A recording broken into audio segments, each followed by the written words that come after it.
If death ever knocked on his door, Ethan Cole had already decided he wouldn't let it in alone.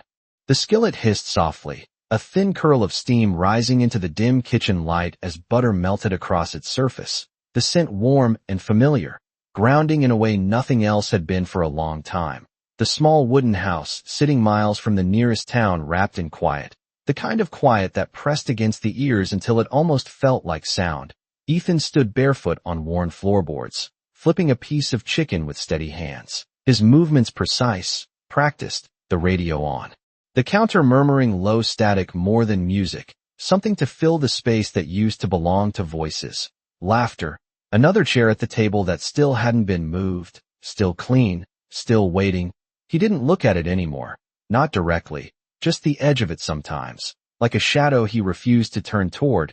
Outside the night stretched cold and endless, wind brushing against the trees in slow breaths, everything still, everything held in that fragile balance between nothing happening and everything about to change. And then it did, not gradually, not politely, but all at once, a sound like the sky tearing open, sharp and wrong, followed by a streak of light that cut through the darkness and slammed into the roof with a force that rattled the walls and sent dust drifting from the ceiling.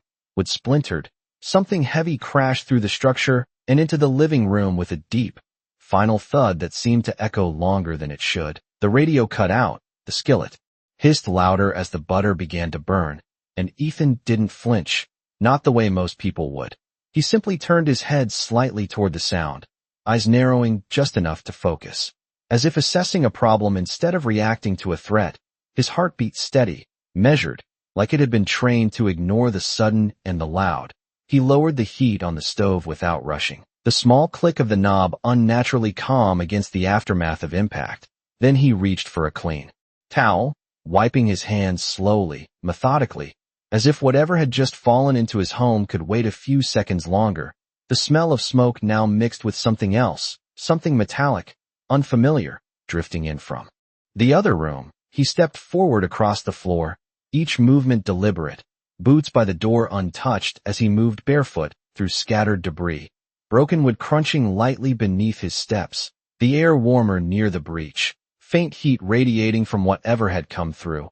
And then he saw her, not clearly at first, just a shape among the wreckage, something too still, too precise in its outline to be debris, a figure partially obscured by splintered beams and dust that hadn't fully settled, a faint glow tracing along what looked like armor but not any kind he recognized, smooth, almost organic, catching the low light in a way that made it seem alive, her breathing shallow but steady, a presence that didn't belong in his world, yet now occupied the center of it. And Ethan stopped just short of the doorway, studying the scene with the same quiet focus he'd used on everything else in his life, the kind that didn't ask why first, only what comes next. Behind him the skillet gave a soft crackle, the butter beginning to brown, and for a moment, just a moment, the only sound in the house was the gentle sizzle of something cooking while something unknown lay waiting in the next room.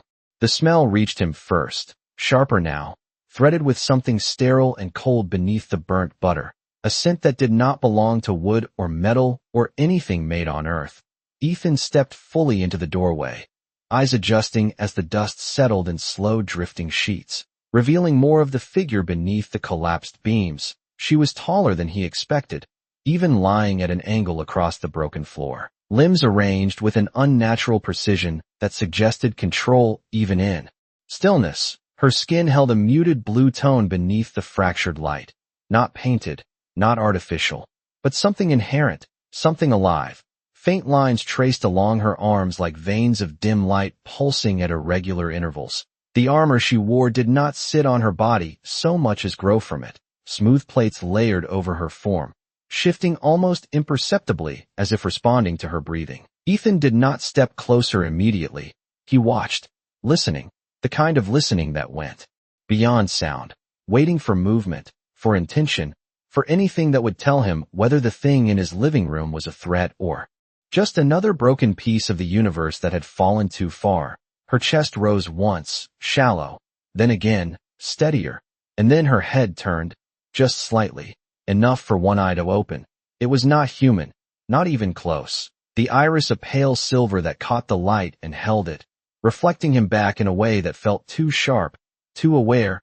Ethan held her gaze without flinching, his posture relaxed but ready, the silence between them stretching thin, balanced on something neither of them had decided yet. Her fingers twitched, slow at first, then more deliberate, the armor along her forearm shifting as a narrow blade extended from her wrist with a soft, mechanical whisper. It stopped just short of fully forming, as if waiting for a command. Ethan noticed the hesitation before he noticed the weapon, and that told him more than the blade ever could. He exhaled once, steady, then spoke, his voice low, even, the kind of tone used to calm something unpredictable without challenging it. "You are bleeding on my floor." The words hung there, simple, almost absurd against the reality of the situation. Her gaze narrowed, not in confusion but in calculation, as if running through possibilities that did not include this response. The blade flickered slightly, then held. Her breathing shifted, a fraction deeper, a fraction more controlled. Ethan did not move toward her. Instead, he turned his head just enough to glance back toward the kitchen, the faint crackle of the skillet still audible, the smell of food grounding the moment in something ordinary, something stubbornly human. He took a step back, not retreating but creating space, a choice rather than a reaction, the kind of movement that said he was not afraid but also not interested in forcing anything. "You can sit up or stay there," he added after a second, same calm tone, "but the stove is still on, and I do not plan on letting dinner burn because you picked the wrong place to land." For a moment nothing happened. The air remained tight, suspended. Then the blade retracted with the same soft whisper it had appeared with, her hand lowering slowly to the floor, fingers pressing into the wood as if testing its reality. Her eyes never left him, not once, and Ethan gave a small nod, not approval, not victory, just acknowledgement, before turning his back on her completely and walking into the kitchen. Because sometimes the most dangerous thing a person could do was act like nothing dangerous was happening at all.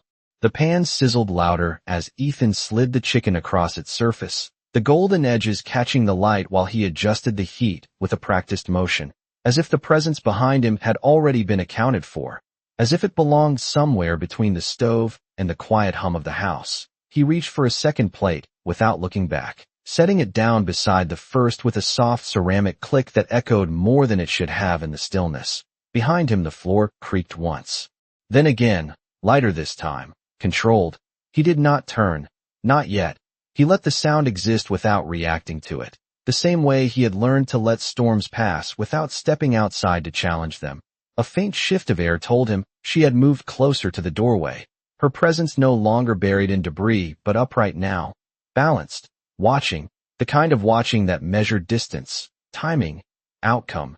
Ethan flipped the chicken once more, then reached for a small jar of seasoning, sprinkling it evenly, the smell deepening, warmer, fuller, something familiar pushing against the strange. "You will need to sit if you are going to stay conscious," he said, not as an order, not even as advice, just a statement placed into the space between them. There was a pause, not empty but dense, like a held breath that had not yet decided whether to release. Then a voice answered, low, precise, each word shaped carefully as if passing through a system not built for it. "You assume I require your concern."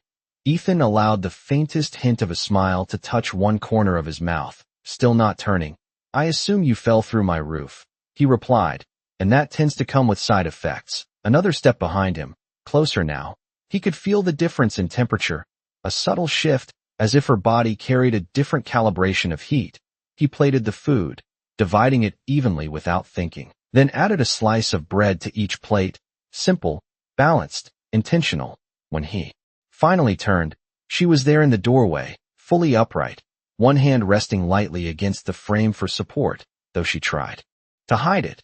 Her posture still carried strain, the armor along her side dimmer where it had been damaged, the faint lines of light pulsing unevenly. Her eyes locked onto him with that same sharp awareness.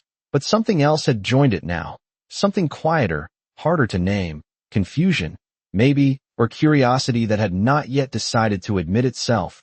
Ethan nodded once toward the table. "It is not much," he said, "but it is hot, and it is not trying to hurt you." He set the plates down and took his seat first, not to claim the space but to remove the question of whether it was safe to do so. He picked up his fork and took a bite, chewing slowly, deliberately, giving her time without offering it as a gift. She did not move at first, her gaze flicking from him to the food and back again, processing, weighing. The silence stretched again, but it was different now, less sharp, less ready to break. Finally she stepped forward, each movement controlled but no longer hidden. She approached the table as if crossing a boundary she did not fully understand, then stopped at the empty chair, her eyes lowering briefly to the plate in front of it, then lifting back to him. "Why?" she asked, the words simple but carrying more than the others had. Not suspicion, not challenge, but something closer to a question she had never needed to ask before. Ethan set his fork down, resting his hands lightly on the table, meeting her gaze without urgency. "Because it was already cooking," he said, "and because you did not finish what you came here to do." The answer settled between them. Not complete, not satisfying, but real. And for a long second she simply stood there, caught between what she was and what this moment was asking her to become, before slowly, almost reluctantly, she pulled the chair back and sat down. The chair made a soft scraping sound against the floor as she adjusted her position, slow and deliberate, as if even sitting carried consequences she had not yet calculated, her eyes never leaving Ethan, not even when her hands hovered just above the table, uncertain, the faint glow along her fingers pulsing once, then dimming, as if her body itself was reconsidering its purpose. The plate in front of her released a steady warmth into the air, thin curls of steam rising and fading, something simple, something ordinary, and for a moment that seemed to confuse her more than anything else in the room. Ethan picked up his fork again, not to rush her, but to continue as if this moment did not require permission. He cut another piece, ate, swallowed, the rhythm of it quiet and steady, grounding the space in something human, something predictable. "You are wasting heat," he said after a few seconds, not looking up. "Food does not improve by being observed." Her gaze flicked down to the plate, then back to him, her expression unchanged but her breathing slightly different, deeper now, more measured, as if she were adapting to an unfamiliar environment, one small adjustment at a time. "You believe I will consume this," she said, the words precise, carrying a faint edge of disbelief. Ethan shrugged lightly, finally meeting her eyes. "I believe you need energy, and that looks like the easiest way to get it." Her fingers lowered another inch, hovering just above the fork, then pausing again, a hesitation that had nothing to do with physical limitation and everything to do with something internal, something learned, something ingrained too deeply to ignore without effort. Her gaze shifted to the second chair across the table, the one that had remained untouched, then back to the plate in front of her, as if trying to understand the rules of a place that did not follow any she recognized. "You prepared this for me?" she asked, quieter now, not weaker, just less certain. Ethan leaned back slightly in his chair, resting one arm against the table. "I prepared it because I was already cooking," he said, then after a small pause added, "And because you are here." The answer was simple, almost dismissive, but it landed heavier than it sounded.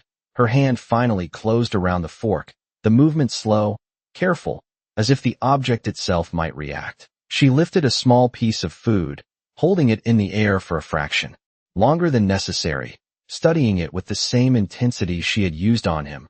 Then, without breaking eye contact, she took a bite. The room seemed to hold its breath with her, the silence deepening for just a second before releasing. Her expression did not change immediately, but something shifted behind her eyes, something subtle, something she did not seem prepared for. The fork lowered slightly, her shoulders relaxing by a fraction, so small most people would not notice. But Ethan did. He always noticed the small things. "You altered its composition," she said after a moment. Not a question, more like an observation she was still processing. Ethan gave a small nod. "Salt, pepper, a little garlic, nothing complicated." Her gaze dropped to the plate again, then back to him. "Why make it better?" she asked, and this time the question was not about survival. It was about intent, about purpose.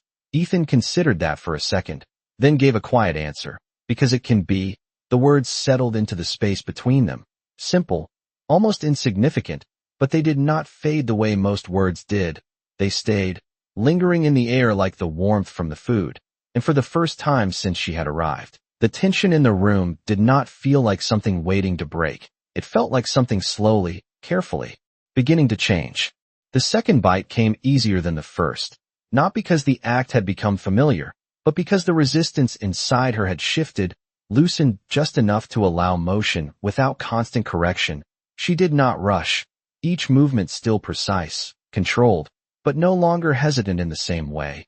The fork rose, lowered, rose again, a rhythm forming that did not belong to training or survival, something quieter, something closer to choice. Ethan watched without staring, his attention split between his own plate and the subtle changes across from him. The way her shoulders settled by degrees, the way the faint glow beneath her skin began to stabilize into a steadier pattern, like a system finding balance after disruption. Outside, the wind brushed against the walls again, softer now, the night continuing as if nothing unusual had happened, as if something had not fallen from the sky and taken a seat at his table. "You have not asked," she said after a while, her voice lower, less edged, still controlled but no longer sharpened into a threat. Ethan glanced up briefly, then back down. "Asked what?" He replied, cutting another piece of chicken. "What I am." The question lingered in the air, heavier than it sounded, carrying layers of expectation, of past encounters that had likely followed a predictable script. Fear, interrogation, escalation. Ethan took his time before answering, chewing, swallowing, then wiping his fingers lightly with the edge of a napkin. "I figured you would tell me if it mattered," he said simply. Her eyes narrowed slightly, not in anger, but in something closer to confusion again. "You show no concern for the risk," she said.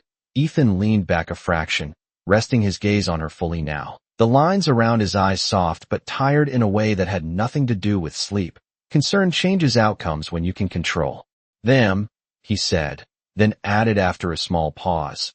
"This does not feel like one of those times." The honesty of it landed differently than reassurance would have. It was not comfort, it was acceptance, and that seemed to unsettle her more than any defensive reaction could have. Her fork paused midway, her gaze shifting to the side of the room where the broken ceiling still let in a sliver of night sky, the faint starlight catching along the edges of her armor. "Your dwelling is compromised," she observed, her tone returning to something more analytical. Ethan followed her gaze briefly, then shrugged. "I have fixed worse." The answer was almost dismissive, but not careless, just practiced, like someone used to rebuilding small things without making it a story. Her eyes returned to him, studying, recalibrating. "You should not remain here," she said, quieter now, the words carrying a different kind of weight. Not command, not warning exactly, but something in between. Ethan picked up his glass, took a slow drink of water, then set it down with a soft click. "I was here first," he replied, a faint hint of dry humor threading through the words. She did not respond immediately, her gaze holding his for a long second, searching for something that did not align with what she had been taught to expect. The room settled again into that shared quiet. But it had changed, the edges softer now, less like a standoff and more like a pause neither of them fully understood. She took another bite, smaller this time, more thoughtful, and when she spoke again, her voice carried something new, something almost unguarded. "This is inefficient," she said, then after a brief hesitation added, "But it is acceptable." Ethan allowed the smallest nod, not agreement, not approval, just acknowledgement, and for a moment, in a house with a broken roof and a table set for two, the universe felt a little less hostile than it had a few minutes ago. The night air slipped through the broken ceiling in slow, cold currents, brushing across the table and carrying with it the faint scent of pine and distant earth, the house breathing differently now, open to something beyond its walls. Ethan rose from his chair without urgency, gathering the empty pan from the stove and setting it aside, the small routine movements grounding the moment again. He rinsed his hands at the sink, the water running steady, controlled, a contrast to everything else that had shifted around them.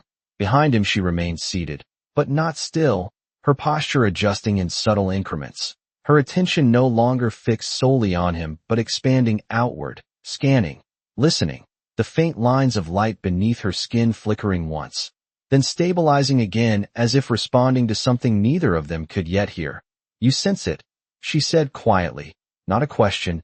Ethan turned off the faucet, drying his hands with the same towel as before, his expression unchanged. "I sense a lot of things," he replied, glancing toward the ceiling where the night sky framed a jagged opening above them. The stars looked closer through it, sharper, as if the distance between worlds had thinned. Her gaze followed his, narrowing slightly, her body tensing just enough to register. "Something is approaching," she said, her voice returning to that precise edge. But it was different now, not directed at him, directed outward. Ethan stepped back toward the table, not hurried, not alarmed, just aware. "How long?" he asked, pulling his chair back with a quiet scrape. She paused, as if calculating variables beyond human perception. "Seconds, maybe less." The answer hung in the air, tight but controlled. Ethan nodded once, absorbing it without visible reaction, then reached for the plate in front of her, not to take it away, but to slide it slightly closer. "You should finish that," he said, his tone as calm as it had been from the beginning. Her eyes snapped back to him, confusion cutting through the tension again. "You do not understand," she said, the faint glow along her arms brightening in response to whatever signal she felt. "They are not here for you." Ethan met her gaze evenly. "Maybe not," he said, then added, "But they are here, and that makes it my problem." The words were simple, almost casual, but they carried weight in the way only decisions did. Not loud, not dramatic, just final. She studied him for a fraction longer, something unreadable passing through her expression. Then her attention shifted again, outward, upward, the air itself seeming to tighten around the edges of the room. A low vibration barely audible began to hum through the structure, subtle but unmistakable, like pressure building. Before a storm, Ethan moved toward the wall, reaching for a small flashlight mounted beside the doorway, clicking it on and setting it within reach on the table instead of keeping it. A choice that said more than preparation. It said sharing. "You should not remain," she repeated, but this time the words lacked certainty, as if she no longer fully believed the outcome she expected. Ethan leaned one hand against the back of his chair, steady, grounded. "I have spent a long time leaving things behind," he said quietly, his eyes lifting briefly to the open sky above, then returning to her.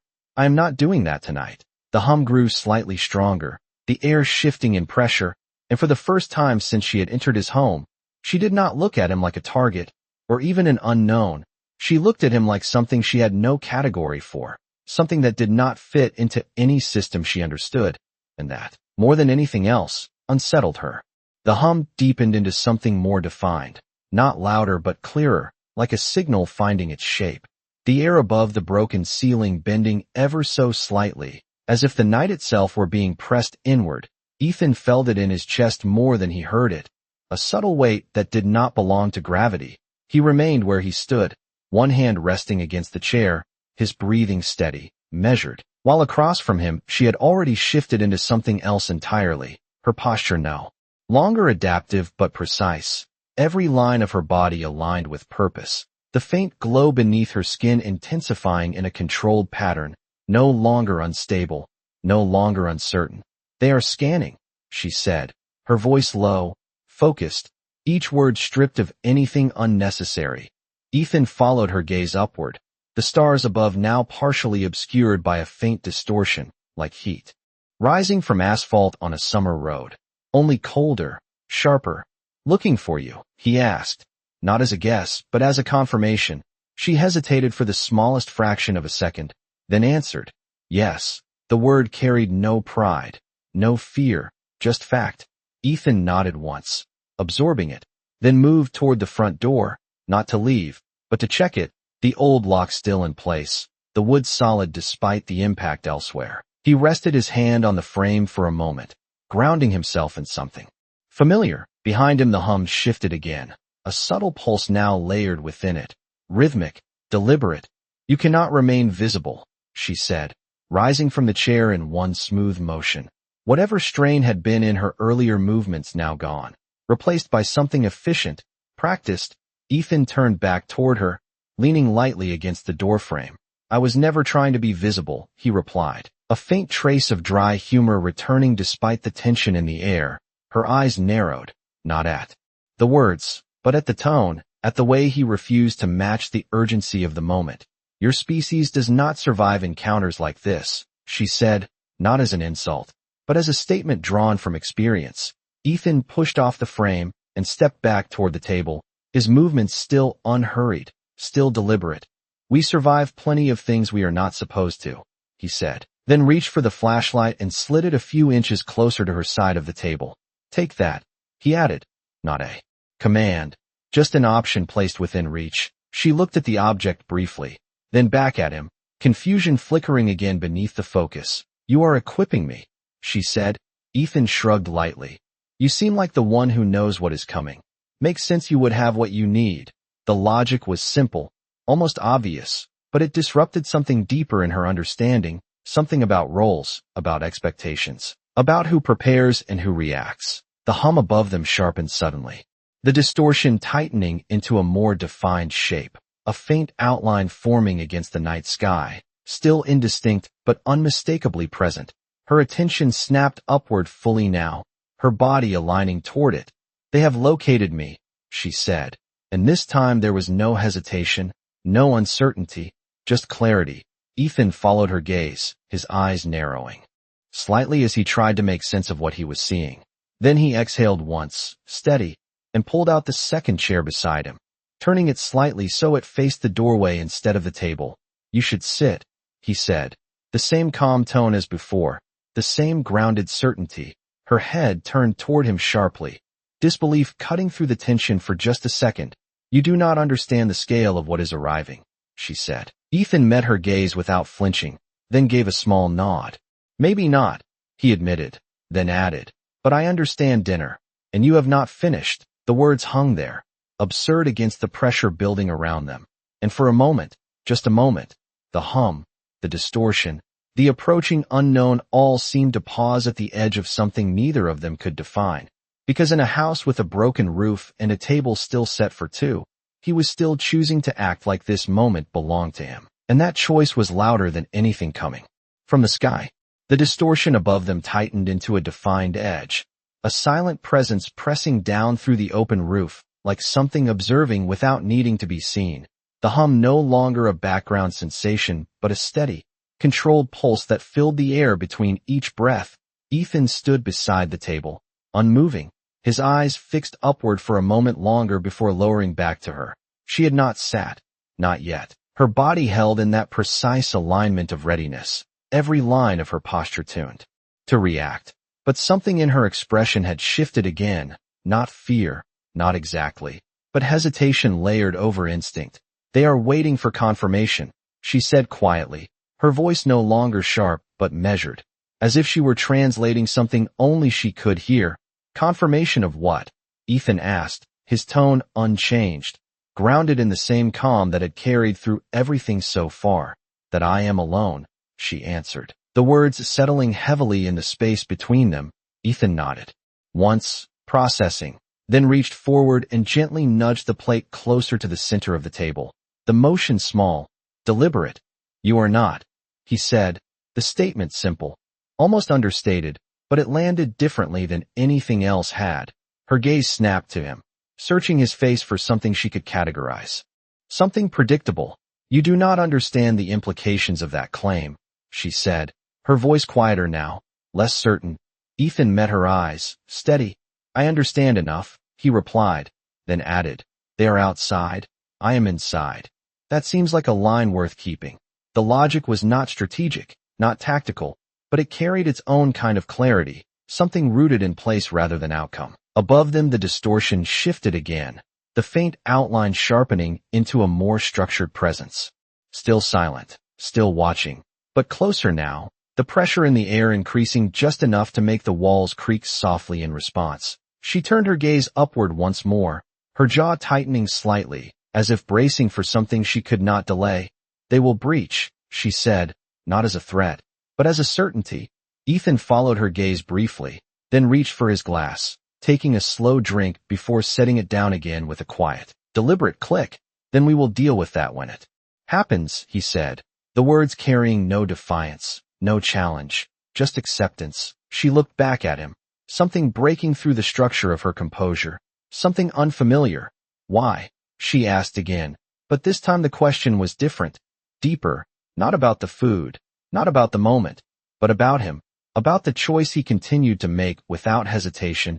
Ethan considered it for a second, his gaze drifting briefly to the second chair, the one that had remained untouched for so long before tonight, then back to her. Because leaving things unfinished has never worked out for me, he said quietly. The admission simple, but weighted with something unspoken, something that lingered in the space between them longer than any explanation could have. The hum above them shifted again, sharper now, the distortion beginning to descend, the air tightening, as if the night itself were folding inward. She stood there for a fraction longer, caught between what she was trained to do and what this moment was asking of her. Then slowly, deliberately, she reached for the fork again, her hand steady now, her movements no longer hesitant, and took another bite, her eyes never leaving his, as if anchoring herself to something she did not yet understand, but was no longer willing to reject. And in that quiet, impossible moment, as something unknown prepared to enter his home, the most defiant act in the room was not resistance, but the choice to sit, to eat, and to stay. The air shifted from pressure to presence, the distortion above them resolving into something structured, something intentional, a silent geometry of light and shadow forming just beyond the broken ceiling, not entering yet, just existing at the threshold, as if observing the scene below with precise patience. The hum flattened into a steady tone that no longer fluctuated, no longer searched. It had found what it came for. Ethan stood beside the table, one hand resting lightly against the wood, his posture unchanged, grounded in a stillness that did not resist and did not yield. Across from him, she had finished the last bite without realizing it, the fork lowering slowly to the plate as her attention remained fixed upward, then shifted back to him. Something in her eyes no longer aligned with the directives she had followed her entire life. "They have seen you," she said quietly, not as a warning, but as an acknowledgement. Ethan gave a small nod, as if that detail had always been part of the equation. "Then they know I am inside," he replied.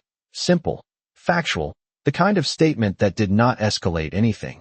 Her gaze tightened, studying him as if trying to understand how a being with no tactical advantage could remain so still in the face of something so far beyond him. "You should leave," she said again. But this time the words carried no authority, no expectation of obedience. Just an option offered too late. Ethan glanced briefly toward the door, then back to her. "I already told you," he said, his voice low. "Even, I am not leaving tonight."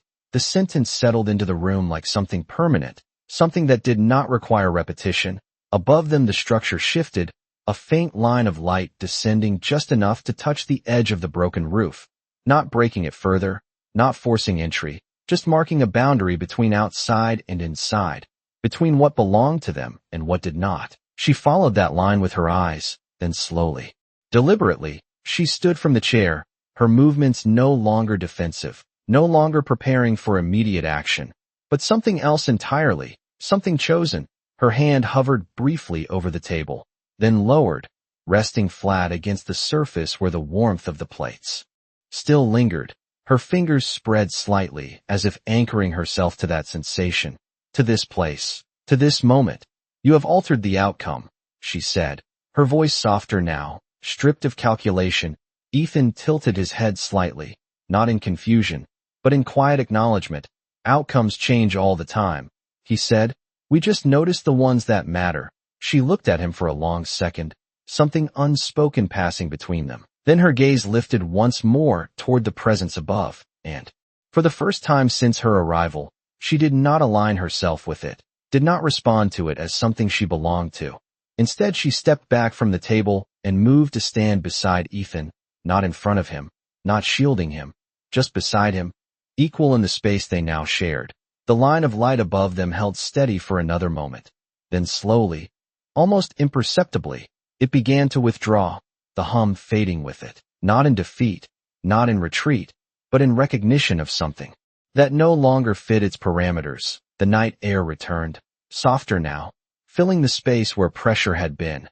the stars above clearing once more into their distant stillness. Ethan exhaled quietly, not relief, just completion, and after a moment he reached for the plates, stacking them together with a soft ceramic sound. As if the most important part of the night had already passed, she remained where she stood, her gaze lingering on him, then on the table, then on the empty chair that was no longer untouched. And when she finally spoke again, her voice carried something new, something almost human. "I will not complete my assignment," she said.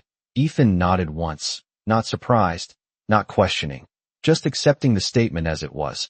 Then he turned toward the sink, running the water again, the steady sound filling the room, and behind him, in a house that had been broken open to the sky, something quieter than victory settled into place, something that did not need to be named.